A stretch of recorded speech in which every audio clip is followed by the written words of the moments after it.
check. You might need to chock the wheels before you start the inspection. The examiner will tell you if you need to chock the wheels. The truck will have wheel chocks in it. To start this check, you must have less than 100 PSI of air pressure in your tanks. Start the truck, look at your air gauge.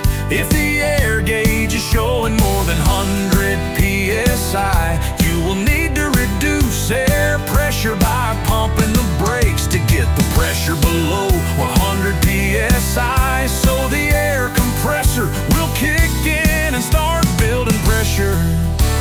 You then need to check the air gauges and governor cutoff check and tell the examiner, I am watching the air gauge to make sure it is working, and builds the air pressure to governor cutoff between 120 and 140 PSI. Tell the examiner the pressure, the cutoff kicked in, and I heard the air release and the gauge showed it stopped building pressure at 125 PSI. Then you need to check for air leaks.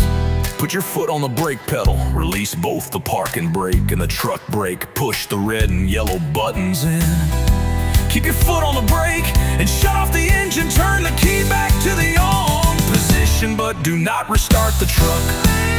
Yeah. Ooh. Tell the examiner I'm watching the air gauge to test for air loss. Tell the examiner this Class A vehicle cannot lose more than 4 PSI in 1 minute after waiting 60 seconds. Tell the examiner I did not lose any air pressure, so the truck does not have an air leak. You need to check air warning signals without restarting the engine. Make sure the key or electrical power is in the on position. Reduce the air pressure by applying and releasing the foot brake. The low air warning light and buzzer should activate before the pressure drops below 55. Tell the examiner the light and buzzer must come on before the air pressure drops below 55 PSI.